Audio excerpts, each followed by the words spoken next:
गुर्बत थी कि वो जब हुजूर रईस मिल्लत वालिद बुजुर्गवार को वो लोग लेकर के गए, उनके पास किराए का भी पैसा ना था।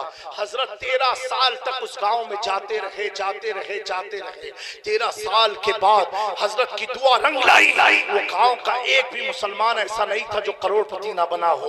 लेकिन अफसोस की बात यह है, पैसा आते ही उन्होंने कोई जलसा नहीं कराया, कोई जुलूस नहीं कराया, लखनऊ से नाचने वालों को बुला करके अपने गांव में नचाया। मेरे प्यारो, अगर तुम ऐसी दौलत चाहते हो, मैं अल्लाह से कहूंगा मौला इससे बेहतर है ये कौम गरीब ही रह जाए, गरीब रह जाए।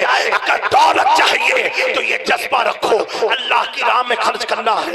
आज मस्जिद में देना हो 10 रुपया तो 100 हिसाब आपके दिमाग में चढ़ जाता है। इमाम की तनख्वाह बढ़ाने की बात हो तो 100 आपके खर्चे आपके सामने आ जाते हैं।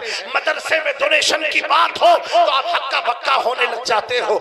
मेरे प्यारो, सरजमीन महलरा शरीफ से अमीन मिल्लत ने बड़ा प्यारा पैगाम दिया है, आधी रोटी खाएंगे बच्चों को पढ़ाएंगे। अगर चाहते हो तुम्हारे मरने के बाद तुम्हारी कब्र जमीन पर आबाद रहे तो अपने बच्चों को अच्छी तालीम दो। कौन सी तालीम दो? कुरान की दो, हदीस की दो, और साथ ही साथ दुनियावी तालीम से भी उसे आरास्ता करो। मैं दुनियावी तालीम का खिलाफ नहीं हूँ, अल्हम्दुलिल्लाह मेरी खुद इंग्लिश मीडियम स्कूल चलती है गुजरात में, मदरसा भी चलता है। मैं तो दीनी तालीम के साथ साथ दुनियावी तालीम का कायल हूँ। लेकिन मेरे प्यारों, सिर्फ दुनियावी तालीम का कायल नहीं हूँ, क्योंकि वहां पर पैसा कमाने का तरीका तो बता दिया जाएगा, तुम्हें नौकरी अच्छी से अच्छी दिला दी जाएगी, लेकिन ये पैसा हलाल कैसे होगा, ये पैसा हमारे लिए जायज है कि नहीं, ये कोई स्कूल कॉलेज नहीं, वो तुम्हें यही मदरसा बताएगा, यही इदारा बताएगा। और जो हलाल की रोजी होती है अल्लाह उसमें खूब बरकत अता फरमाता है। ऐ मेरे यूपीए, मेरे इस इलाके के सुन्नी मुसलमानों, आप अहद कर लो कि कम से कम आप नमाज की पाबंदी शुरू कर दो। बहुत बुरा माहौल है हमारे इलाके में, तो यूपी में मैं तो कहता हूँ फजर का वक्त तो लगता ही नहीं कि फजर का वक्त हुआ है। मेरे प्यारो, अब तो उठ जाओ, इतनी बुलडोजर चढ़ गए फिर भी तुम नहीं उठने वाले, तो कब उठोगे? मेरे प्यारो, ऐसा ना हो कि तेरा सोना आखिरी सोना बन जाए और बच्चे उच्चे हाथ मलते रह जाए। एक बार जिंदगी में तसव्वुर कर लिया करो, इसी तारीख कब्र में तुम्हें जाना है, हमें जाना है। ना कोई मदद करने वाला आएगा, ना कोई हमारी हेल्प करने वाला आएगा, वही चीज मदद कराएगी। हजरत जुनैद बगदादी के पास एक शख्स आया, कहा हुजूर मैंने ख्वाब में देखा, बड़ी बेचैनी होती है। जुनैद बगदादी ने पूछा बेटा क्या देखा? कहा हुजूर मेरे बाप पर कब्र में बहुत आजाब होता है। ऐ नौजवानों, आजाब को हल्के में मत लेना। अगर तू अपने बंद कमरे में सोता है और कोई शैतान का ख्वाब देख ले तो चीख मार के उठता है, जबकि तुझे मालूम है तू अपने घर के पलंग पर सो रहा है। जब तेरे ख्वाब तुझे झिझोड़ के चीख मरा करके उठा सकता है तो अल्लाह की आजाब की पकड़ कितनी सख्त होगी, कितनी सख्त होगी। अल्लाह अकबर, अल्लाह अपने आजाब से हम सब की हिफाजत फरमाए। मेरे प्यारो, वो बच्चा रोते हुए आया, कहा हुजूर मैं अपने बाप को मुसलसल कब्र के आजाब में देखता हूँ, कभी कब्र में उसे धसाया जाता है, कभी उसे मार पड़ती है, कभी बिच्छू सांप के हवाले कर दिया जाता है। जुनैद बगदादी फरमाते बेटा जा, तू सो जा घर जा करके। ऐ नौजवानों, ये बात सुन के अनसुनी मत करना, अमल कर लेना, तुम्हारी इसमें कामयाबी है। मेरे प्यारो, दूसरे दिन वो बच्चा वापस आता है, हजरत जुनैद बगदादी पूछते हैं बेटा तू इतना खुश क्यों है? कहा हुजूर आज रात जब सोया तो मैंने क्या देखा, मेरा बाप तो जन्नत के बागात में घूम रहा है। हजरत जुनैद बगदादी उस बच्चे की मुस्कुराहट को देख करके आप भी झूमने लग गए। कहा बेटा और क्या देखा? कहा मेरा बाप हुजूर आपकी दुआ से जन्नत में सैर कर रहा है। वो बच्चा पूछता है हुजूर ऐसा आपने क्या किया कि एक रात में जहन्नम से जन्नत की तरफ चला गया, आसाबे कब्र से जन्नत के बागात में चला गया? जुनैद बगदादी फरमाते हैं बेटा मैंने 1,24,000 अपने लिए कलमा तैयबा पढ़ के रखा था। ए अल्लाह जब मेरा इंतकाल हो ये कलमा मुझे साले सवाब हो जाए। बेटा इसी कलमा को जो मैंने अपने लिए पढ़ा था तेरे बाप को साले सवाब कर दिया। करना था कलमे की बरकत से अल्लाह ने उसके अज़ाब को खत्म कर दिया। सुभान अल्लाह, सुभान अल्लाह। नारे तकबीर, नारे शहजादे हुजूर रईस मिल्लत, शहजादे हुजूर रईस मिल्लत हुजूर सैयद नसर मियां साहब क़िबला। सुभान अल्लाह, सुभान मेरे प्यारो, 1 लाख अकाउंट बैलेंस होने पर जितनी खुशी आपको होती है मुझे मालूम है, लेकिन कम से कम 1,24,000 का कलमा पढ़ लो अपनी आखिरत के लिए, अपनी आखिरत के लिए, इस उम्मीद के साथ कि अल्लाह इस कलमे की बरकत से मेरी मगफिरत फरमा देगा, मगफिरत फरमा देगा। हजरत शेख सादी सिराजी फरमाते हैं अपनी किताब में कि एक शख्स मताफ में बैठ करके अल्लाह के हुजूर रो रहा था, गिरगिरा रहा था, पत्थरों पर अपने पांव को रख करके, रेतियों पर बैठ करके उसके रोने की, सिसकियों की आवाज सुनते ही सारे हाजी रुक गए, ठहर गए, और ठहरने के बाद सब उसकी तरफ मुतवज्जे हो गए। और वो शख्स कहता था, ए अल्लाह तू मुझे कयामत के दिन अंधा उठाना, अंधा उठाना, क्योंकि मौला ना मैं तेरा सामना कर सकता हूँ ना तेरी मखलूक का सामना कर सकता हूँ। मौला मैं बहुत गुनहगार हूँ, मेरी गलतियों को बख्श दे। इस तरह का रोता था कि सारे हाजी तवाब छोड़ करके उसके रोने में शामिल हो गए। कुछ लोग उसके लिए दुआ करने लगे, ए अल्लाह तू इस बच्चे की दुआ को कबूल फरमा ले, इस मर्द की दुआ को कबूल फरमा ले। मेरे प्यारो, जब उस बच्चे के इर्द गिर्द एक बड़ा मजमा जमा हुआ, वो बच्चा उठ करके एक पहाड़ के किनारे चला गया, उनके पीछे एक शख्स दौड़ता हुआ गया, और पहाड़ के किनारे क्या देखा, वो एक बच्चा जो मताफ में रो रहा था, अब पहाड़ की आड़ में रो करके खुदा को राजी कर रहा है। जो पीछे गया हुआ शख्स था, उसने पूछा, आली जनाब आप हैं कौन जो इतना रो रहे हैं खुदा के अज़ाब से, खुदा के खौफ से, आप हैं कौन? कहा, बेटा मेरा नाम अब्दुल कादिर जिलानी है, मेरा नाम अब्दुल कादिर जिलानी है। मेरे प्यारो तसव्वुर करो, जिनकी तरफ निस्बत रखते हैं हम कादिरी, वो गौसे आज़म जिन पर तकवा नाश करे, ईमान नाश करे, इस्लाम नाश करे, वो गौसे आज़म जिनका कौल है, मैं एक बार बोलता हूँ, अल्लाह रब्बी, ए अल्लाह तू मेरा रब है तो 70 बार रब कहता है। अब्दुल कादिर अंताबदी, तू मेरा बंदा है, तू मेरा बंदा है, तू मेरा बंदा है।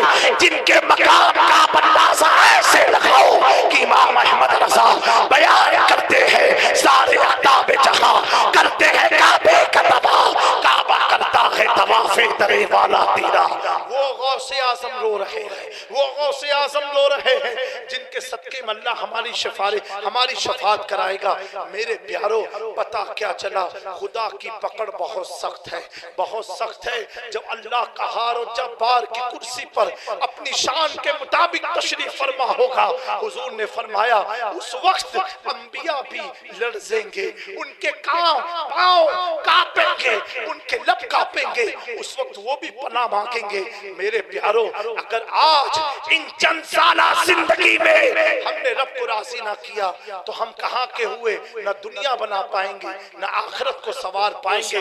मेरे प्यारो, इमाम गजाली से किसी ने पूछा, हुजूर जिंदगी मौत का सफर कितना लंबा है? आपने फरमाया, बेटा जितना अजान और जमात में फर्क है। कहा, अजान और जमात? कहा, हाँ, अजान जब होती है उसके बाद जमात होती है, इतना ही जिंदगी मौत का सफर है। शख्स ने पूछा, हुजूर ये वक्त तो बहुत कम है। अल्लाह अकबर। इमाम गजाली फरमाते हैं, बच्चा जब पैदा होता है उसके कान में अजान दी जाती है, एक कान में अकामत की जाती है, और करने के बाद उसे आगाह कर दिया जाता है, अब तेरी नमाज का वक्त करीब आ गया, अब तेरी नमाज का वक्त करीब आ गया। मेरे प्यारो, इस दुनिया को गफलत में मत गुजारो, अपने आप को हुजूर का, बुजुर्गों का सच्चा शहदाई और गदा बनाए रखना। बड़े अफसोस के साथ मुझे ये कहना पड़ रहा है, माजरत के साथ, ये कोई कव्वाली की महफिल है, ये कोई ढोल बाजे की महफिल है? नहीं, ये मिलाद है, हुजूर की शान में है, मदरसे का जलसा है। फिर भी हमारे नौजवान, अगर तुम ऐसी महफिल में टोपी लगा करके नहीं आओगे, आले रसूल के सामने टोपी लगा करके नहीं आओगे, तो तुम क्या इस कौम में भला कर पाओगे? मेरे दोस्तों, हुसैनी बनो, यजीदी मत बनो, हुसैनी बनो, यजीदी मत बनो, हुसैनी यानी शरीयत के पाबंद बनो। अगर तुम मदरसे के जलसे में टोपी नहीं लगा के आओगे प्यारो, क्या तुम अपने आप को सवार पाओगे? मेरे दोस्तों, कुछ हासिल करने के लिए मेहनत करनी पड़ती है।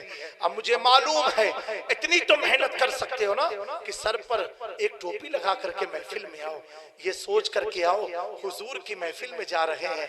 और ये महफिल कौन सी महफिल है? हदीस कुदसी में है, अल्लाह ताला फरमाता है रूए जमीन पर जहां जहां मेरे महबूब की महफिल होती है, अल्लाह फरिश्ते के सरदार जिब्रील अमी को भेजता है, ए जिब्राइल जाओ इस पूरी महफिल को अपने परों के सामयाने में ले लो। क्यों? क्योंकि मेरे महबूब की महफिल है। महबूब की महफिल को महबूब सजाते हैं, आते हैं वही जिन्हें सरकार बुलाते हैं। मेरे नौजवानों, ऐ मेरी कौम के नौजवानों, इदारा इतना प्यारा है, आप भी दीन की तालीम हासिल करो, कम से कम इतना इल्म हासिल कर लो। माँ बाप का हक क्या है, बच्चों का हक क्या है, बीवी का हक क्या है, समाज में रहने का तरीका क्या है। अगर आप बहुत बिजी हो अंबानी अडानी की तरह कि आप ये भी नहीं कर सकते हो, तो कम से कम सूरे नूर को एक बार तर्जुमे और तफसीर के साथ पढ़ लो। बहुत छोटी सूरे है, सूरे नूर को पढ़ लो। अगर सूरे नूर नहीं पढ़ पाते तो सूरे निसा को पढ़ लो। मेरे प्यारो, ये भी नहीं पढ़ सकते हो तो सूरे तौबा को एक बार तर्जुमे के साथ पढ़ लो। जब तक ये सब पढ़ोगे नहीं, तुम गफलत की जिंदगी में पड़े रह जाओगे, कुछ हासिल होने वाला नहीं। आज मैं कहूं, इन इदारे उलमा के जरिए सुन्नियत बची है या तो हमारे घर की औरतों के जरिए सुन्नियत बची है। मर्दों को तो ये भी नहीं मालूम 11वीं कब आएगी, 6ठी कब आएगी। ये घर की औरतें बताती हैं कि इमाम जाफर सादिक के कुंडे की नियाज करना है। ये घर की औरतें बताती हैं जलेबी लेकर के आओ, गरीब नवाज के नाम पर फातिहा करना है। ये घर की औरतें बताती है अरे मियाँ उठ जाओ, आज जुमा का दिन, आज नमाज तो पढ़ लो। ये हमारी औरतों का किरदार है, ये औरतों का किरदार है। अल्लाह ऐसी माँ बहनों को सलामत रखे, अल्लाह इनको सलामत रखे। मेरे प्यारो, क्या यही दिन आ गया? माँ तबलीग करती, माँ समझाती, समझ में आए, अब तो बीवी आपको नमाज के लिए भेज रही है। कब जगोगे? सोते ही रह जाओगे। आला हजरत ने फरमाया तो सोना जंगल रात अंधेरी, छाई बदली काली है, सोने वाले जाग तो रहियो, चोरों की रखवाली है। ये आखिरी बात अर्ज करके गुफ्तगू को समेटता हूँ। कुछ लोग समझते हैं अरे ये तो हो जाएगा, वक्त आएगा हो जाएगा। अरे मौत का वक्त आ गया तो क्या हो जाएगा? क्या हो जाएगा?